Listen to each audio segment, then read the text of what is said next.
Hello and welcome to food મંત્ર by Surabhi Vasa. આજે આપણે એક મસ્ત મજાની વાનગી બનાવી લઈએ.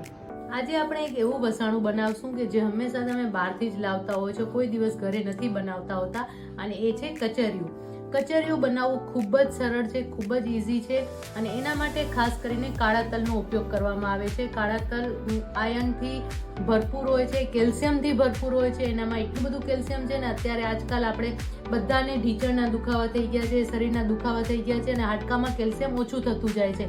અને જ્યારે ખજૂર છે એ એકદમ આયર્નથી ભરપૂર હોય છે. એટલે આ કચરિયું છે એ જો તમે શિયાળામાં ખાશો તો આખું વર્ષ તમને કોઈ પણ હેલ્થ પ્રોબ્લેમ નહીં થાય. તો એના માટે ફક્ત અને ફક્ત 5 ઇન્ગ્રેડિયન્ટ્સની અને એની સાથે થોડા પ્રમાણમાં ઘીની જરૂર પડે છે. ઘી પણ લઈ શકો અથવા તલનું તેલ પણ લઈ શકો છો. અત્યારે હું ઘીનો ઉપયોગ કરી રહી છું.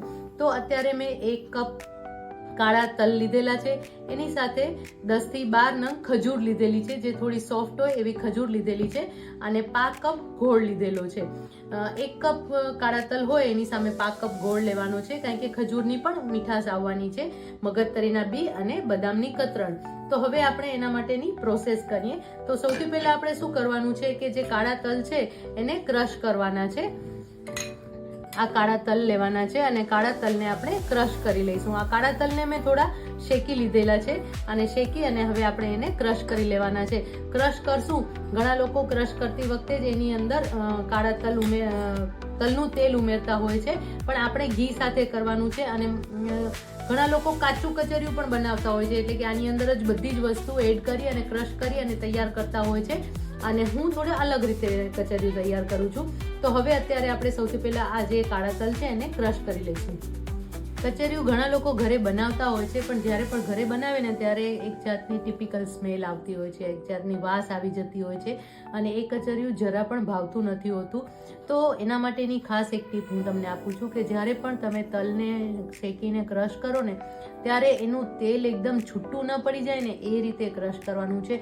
જો તલનું તેલ છૂટું પડવા લાગશે ને તો એની એક અલગ જાતની એક સ્વાદ અને સુગંધ આવી જશે, અને એના કારણે કચરિયાનો સ્વાદ સરસ નહીં આવે. આ રીતે જોઈ શકો છો તમે કે કચરિયું છે એના માટેનું જે તલ છે એ ક્રશ થઈ ગયા છે, અને એનું તેલ છૂટું નથી પડ્યું. જો હાથમાં તેલ નથી આવતું, જો હાથમાં તેલ આવવા લાગશે ને તો જ્યારે તમે કચરિયું ખાશો ને તો એનો સ્વાદ સરસ નહીં આવે. હવે આપણે આ જે છે એને બાઉલમાં લઈ લઈશું, અને એની સાથે આપણે ખજૂર જે છે એને ક્રશ કરી લઈશું,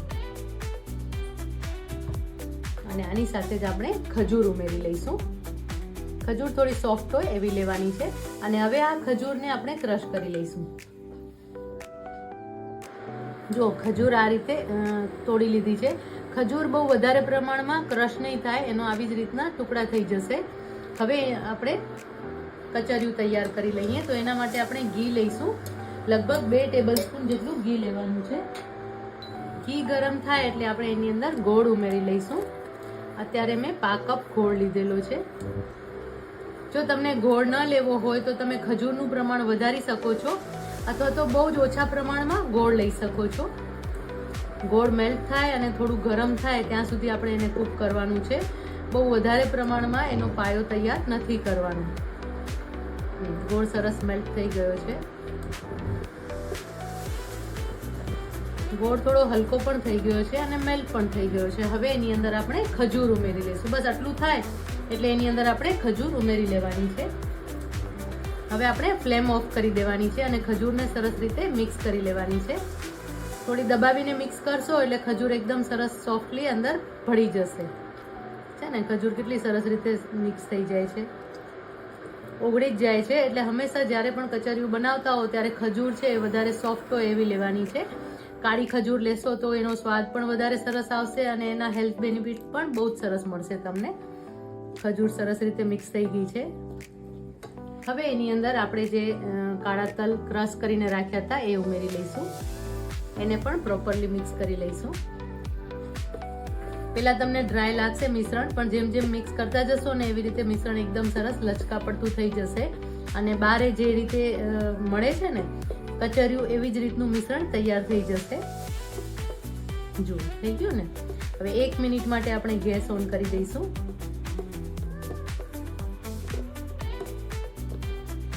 એનું ટેક્સચર, એનો કલર અને એનો સ્વાદ બધું જ બહાર જેવું તૈયાર થઈ ગયું છે. બારે જ્યારે તમે કચરિયું લ્યો છો ત્યારે આ જ રીતે અનમોલ્ડ કરીને લોકો આપતા હોય છે. અને ઘણા લોકોનું થોડું ભભરું હોય છે, તો ભભરું રાખવા માટે હજી આને થોડું વધારે કૂક કરવું પડે તો થઈ જાય.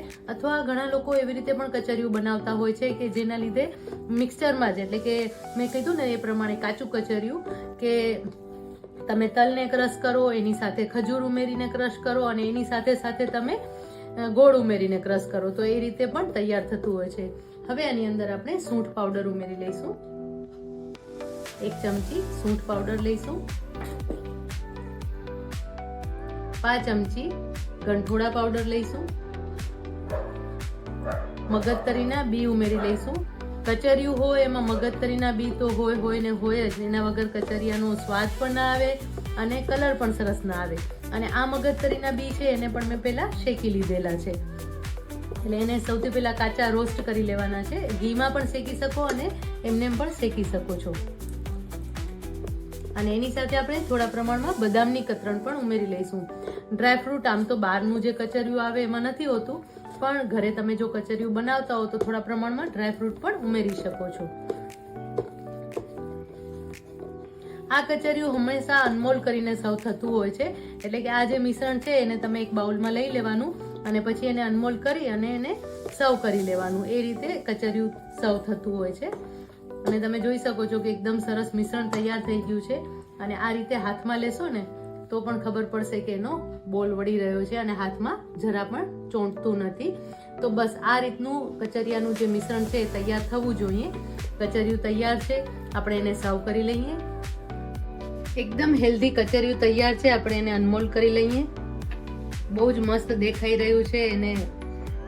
એના ઉપર મગજતરીના બી મૂકી દઈશું. આ કચરિયું તમે ચોક્કસથી ઘરે બનાવજો, બહુ જ ઇઝીલી બની જાય છે અને બહુ જ ટેસ્ટી પણ છે. તમને જે કચરિયાનો જે અલગ ટાઈપનો સ્વાદ આવે છે ને એ આ કચરિયામાં નહીં આવે, કારણ કે આપણે એની અંદર તલના તેલને છૂટું નથી પડવા દીધું.